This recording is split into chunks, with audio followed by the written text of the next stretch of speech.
బైబిల్లో బలపరుపుగా ఉంది కాబట్టి. బైబిల్ ప్రకారం భూమి గుండ్రంగా లేదు, బలపరుపుగా ఉంది.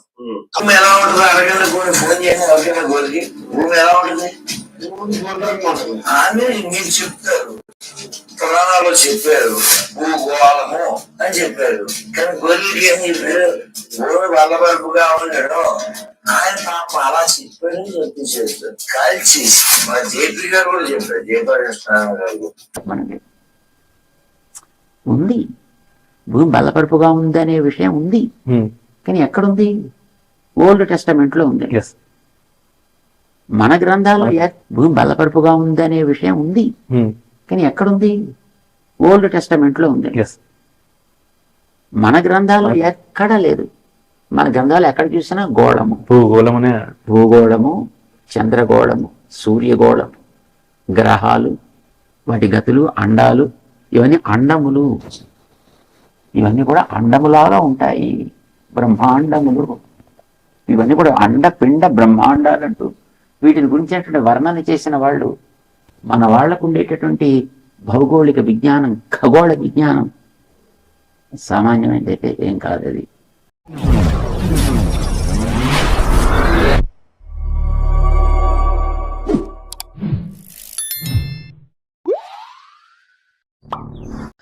హాయ్ ఫ్రెండ్స్, అందరికీ వందనాలండి. Praise lord. అలాగే హైందవులకు కూడా నా యొక్క నమస్కారాలు తెలియజేస్తా ఉన్నాను. చిన్నయ్య స్వామి గారు ఒక ఇంటర్వ్యూలో బైబిల్ గురించి అవగాహన లేకుండా బైబిల్ పాత నిబంధన గ్రంథంలో భూమి బల్లపరుపుగా ఉన్నట్లుగా ఆయన మాట్లాడారండి. మరి ఎక్కడుందో మరి ఆయన చెప్పాలి కదా, రెఫరెన్స్ ఇవ్వాలి కదా, ఇవ్వలేదండి.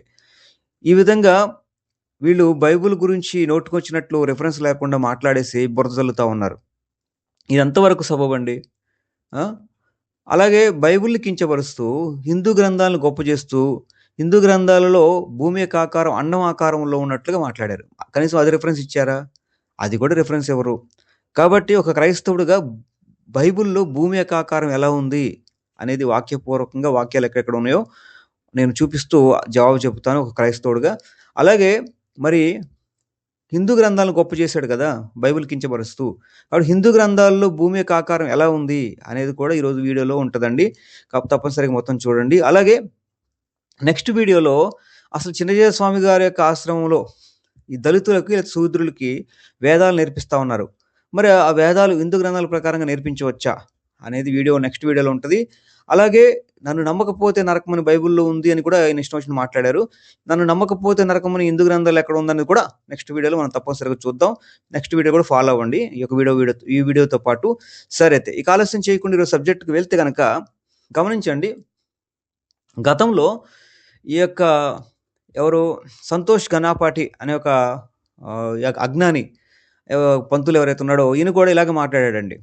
ఈయన కూడా ఇలాగే బైబిల్లో భూమి ఆకారం బల్లపరుపుగా ఉందని ఈయన మాట్లాడాడండి. ఈయనకి కౌంటర్ చేస్తూ తమ్మునేలు చూడండి, పైన పప్పులో కాలు జారిన పంతులు అని చెప్పి మనం వీడియో చేసాం. ఈ యొక్క వీడియోలో బైబిల్లో భూమి యొక్క ఆకారం ఎలా ఉంది, హిందూ గ్రంథాల్లో ఎలా ఉంది భూమి యొక్క ఆకారం, అలాగే భూమిని స్థిరపరచడం అనే వాక్యాలు బైబిల్లో ఎందుకు ఉన్నాయి, స్థిరపరచడం అంటే అర్థం ఏంటి, అలాగే 4 మూలలు 4 కొనలు అనే కాన్సెప్ట్ కూడా బైబిల్లో ఉంది, ఎందుకు ఉంది, ఇవన్నీ కూడా వివరిస్తూ నేను చెప్పాను. అలాగే హిందూ గ్రంథాల్లో కూడా భూమిని స్థిరపరచడం కాన్సెప్ట్ ఎందుకు ఉంది, భూమి 4 మూలల కాన్సెప్ట్ హిందూ గ్రంథాల్లో ఎందుకు ఉంది, అవన్నీ వివరిస్తూ చాలా చక్కని వీడియో, 1 గంట వీడియో, పెద్ద వీడియో గతంలో చేసాం. ఈ యొక్క లింక్ డిస్క్రిప్షన్లో ఉంది. ఈ యొక్క వీడియో లింక్, గంట వీడియో లింక్ డిస్క్రిప్షన్లో ఉంది, చూడండి ఆసక్తి ఉన్నవారు. ఈరోజు చిన్న వీడియో చేస్తాను అనమాట. సరే, అసలు బైబిల్లో భూమి యొక్క ఆకారం ఎలా ఉంది అని కనుక గమనిస్తే చూడండి, యెషయా గ్రంథం 40వ అధ్యాయం 22వ వచనం, ఆయన భూమండలం మీద ఆసీనుడై ఉన్నాడు. భూమికి పైన మండలం ఏదైతుందో ఆ మండలం మీద ఆసీనుడై ఉన్నాడు అనేది బైబిల్లో కనపడుతుంది.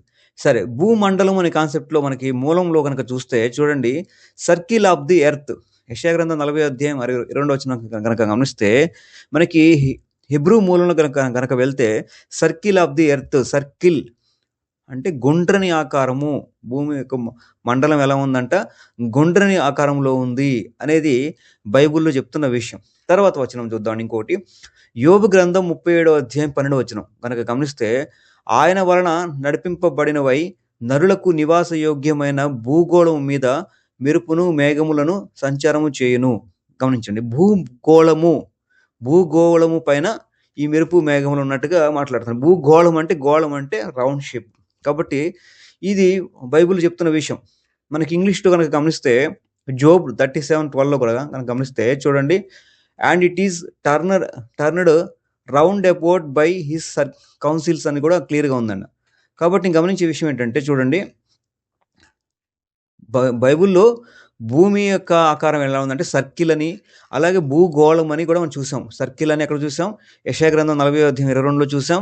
అలాగే యోబు గ్రంథం 37:12లో భూగోళం అనే పదం మనం కూడా చూసాం అనమాట. ఇది బైబిల్ ప్రకారంగా మనకి భూమి యొక్క షేప్ ఎప్పుడు కూడా బల్లపరుపు అనే మాట ఎక్కడ బైబిల్లో లేదండి. భూగోళము సర్కిల్ అని మాత్రమే ఉంది తప్ప బల్లపరుపుగా ఉన్నట్లుగా బైబిల్లో లేదు. కానీ మతోన్మాదులు ఈ విధంగా మాట్లాడుతూ ఉన్నారు. సరే హిందూ గ్రంథాల్లో మరి అండం ఆకారంలో ఉంది అని చెప్పి మాట్లాడారు కదా చిన్నయ్య స్వామి గారు. దాని గురించి కనుక చూడండి సీమాదాంధ్ర మహాభాగవతం, ఇది పోతన భాగవతం అండి పద్యము. ఇక్కడ గమనించండి, చూడండి, పోతన భాగవతము 5వ స్కందము 2వ ఆశ్వాసంలో 17వ పద్యము. చూడండి, నరేంద్ర, మనము ఉండే భూమి పద్మాకారంగా ఉంది. ఆ పద్మాకారమైన భూమిలో అని కనుక ఉంది గమనించండి, తామర రేకులాగున సమముగా గుండ్రంగా కనిపిస్తుంది అని ఉంది. ఇక్కడ గమనించండి, భూమి ఎలా ఉందంట? హిందూ గ్రంథం ప్రకారంగా పద్మాకారంలో ఉంది. పద్మాకారంలో ఉందండి అనేది గుండ్రంగా ఉన్నట్ల ఒకసారి చూపిస్తున్నా చూడండి. ఎలా ఉందంటే షేప్ కనపడతా ఉందా? ఇది గూగుల్లోనే చూశానండి. చూడండి, పద్మాకారంగా అంటే ఇది తామర పువ్వు లాగా అనమాట. సరే, మనకి పద్యాలను ఒప్పుకోరు కొంతమంది. సరే, వాళ్ళ కోసం వ్యాస మూలంకి వెళ్దాం. వ్యాస భాగవతము గీతాప్రస్ అనువాదం నుండే చూడండి, 5వ స్కందము 16వ అధ్యాయము ఈ గీతాప్రస్ బుక్లో పేజ్ నెంబర్ 711. ఇక్కడ గమనించండి, ఆ జంబూ ద్వీపమున 9 ఖండములు గలవు అని మాట్లాడుతూ కమలమునకు దుద్దు వంటిది. చూసారా, కమలము మనకి శ్లోకంలో కూడా గమనిస్తే చూడండి, కర్ణికా బుధ కువలయ కమలస్య అని ఉంది. చూసారా, కమలం ఆకారంలో ఉంది అంటే తామరపు ఆకారం. పద్మాకారం అన్న కమలం ఆకారం అన్న ఒకటే, పద్మం అన్న కమలం అన్న ఒకటే. గమనించండి, దాని గురించి ఫోటో చూడండి ఎలా ఉందో. భూమి ఎర్త్ ఇది. సరే, ఇప్పుడు చూడండి, దీని కనుక మనం ఇంకా మరొక గ్రంథంలో కనుక గమనిస్తే శ్రీదేవి భాగవతములో కనుక గమనిస్తే చూడండి, 9వ స్కందము 9వ అధ్యాయంలో కనుక గమనిస్తే చూడండి, ఇక్కడ కూడా భూమిని పైకి లేవనెత్తి నీటి మీద పద్మ పత్రం లాగా నిలబెట్టాడు. అంటే భూమి షేప్ ఎలా ఉంది హిందూ గ్రంథం ప్రకారంగా? పద్మాకారంలో, లేకపోతే కమల పువ్వు ఆకారంలో, లేకపోతే ఈ యొక్క తామర పువ్వు ఆకారంలో భూమి ఉన్నట్టుగా మనం భాగవతంలో చూసాము, పద్యంలో చూసాం, అలాగే వ్యాసమూలంలో కూడా చూసాం. తర్వాత దేవి భాగవతంలో కూడా చూస్తున్నాం. 3 చోట్ల కూడా అలాగే ఉంది. దేవి భాగవతంలో కనుక గమనిస్తే మనకి శ్లోకంలో కూడా పద్మపత్రం అని ఉంది. చూడండి, శ్లోకంలో పసుపు కలర్లో అండర్లైన్ చేశాను. తర్వాత చూడండి, కొలని నీటిపై కమలము ఉంచినట్లు నీటిపై భూమిని వరాహమూర్తి ఉంచాడు. అంటే భూమి ఏ షేప్ అనమాట? తామర పువ్వు ఆకారంలో ఉంది అని చెప్తా ఉన్నాడు. తామర పువ్వు ఆకారం అంటే గుండ్రం కాదండి. చూడండి, కనపడతా ఉంది ఎర్త్ ఈజ్ ఫ్లాట్ అని చెప్పి కాన్సెప్ట్లో భూమిని వరాహమూర్తి ఈ వరాహ అవతారంలో ఎలా లేపాడంటే పువ్వులా లేపాడు కమలాకారంలో. చూడండి, అది కమలాకారంలో అని కాన్సెప్ట్. ఇక్కడ మన వ్యాస భాగవతం చూసాం 7 ఖండములు అని కాన్సెప్ట్. 7 ఖండములు కూడా మనకి ఇది ఈ షేప్లో ఒక్కొక్క ఆకు ఒక ఖండం లాగా డయాగ్రామ్ అని కూడా అర్థమవుతా ఉందన్నమాట. సరే, ఇప్పుడు ఇదే దాంట్లో మనకి ఇంకొకటి చూడండి, ఇక్కడ మత్స్య పురాణంలో కనుక గమనిస్తే, అలాగే బ్రహ్మాండ పురాణంలో కనుక గమనిస్తే భూమి పైన ఏదైతే భూమి పైన ఒక ఫ్లాట్ షేప్లో ఈ యొక్క ఖండాలు అనేది ఉంది. సూర్యుడు అనేవాడు ఈ చీకటి అయిపోతున్నాడు, భూమి కిందకి వెళ్ళిపోయి మరి పైకి వస్తున్నాడు. అంటే ఫ్లాట్ షేప్లో భూమి ఉన్నట్టు కూడా ఈ యొక్క మత్స్య పురాణంలో కూడా బ్రహ్మాండ పురాణంలో ఉన్నట్టు కూడా ఉందని కూడా మన గతంలో మన సోదరులు చెప్పారు. ఇది కూడా ఒకసారి పరిశీలన చేయండి. అసలు హిందూ గ్రంథాల ప్రకారంగా చూడండి, ఈ యొక్క విశ్వం అనే దాంట్లో తాబేలు, కూర్మావతారం అంటారు. తాబేలు పైన ఏనుగులు, భూమికి 4 మూలల్లో రామాయణంలో ఉంటుంది అనమాట. భూమికి 4 మూలల్లో 4 ఏనుగులు ఉంటాయి. ఈ 4 ఏనుగులు భూమిని మోస్తూ ఉంటాయి. ఏనుగులు కదిలినప్పుడే భూమి మీద భూకంపాలు వస్తూ ఉంటాయి. ఇది భూమి పద్మాకారంలో పైన ఉంటుంది, సూర్యుడు తిరుగుతూ ఉంటాడు అనమాట. ఇది కాన్సెప్ట్. సరేనా? దీని గురించి కనుక గమనిస్తే చూడండి, ఇంకా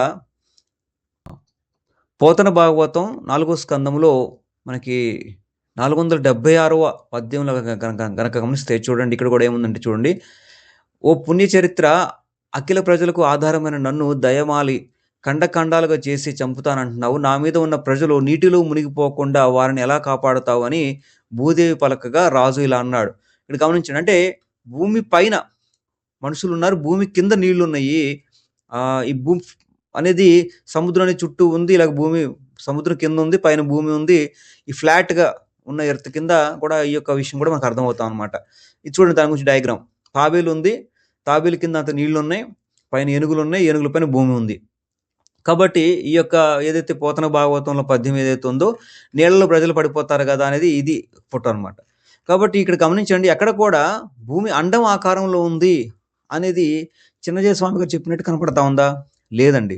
భూమి అనేది పద్మాకారంలో ఉన్నట్టుగా, దాని మీద 7 ఖండాలు ఉన్నట్టుగా కనపడతా ఉంది. దీని గురించి నేను గంట వీడియో చేశాక దాంట్లో చూడండి, ఇస్కాన్ వాళ్ళు ఇప్పుడు కూడా దాన్ని ప్రతిపాదిస్తుంటారు. అక్కడ గొడవ అవుతూ ఉంటుంది ఈ విషయంలో, ఈ యొక్క భూమి షేప్ విషయంలో.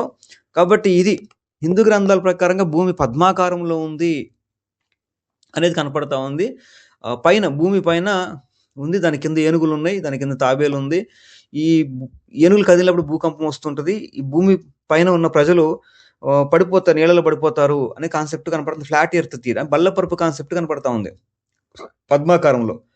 ఇది అంటే నీళ్లు పైన పువ్వు ఉంటుంది కదండి, నీళ్ల పైన పువ్వు ఉంటుంది.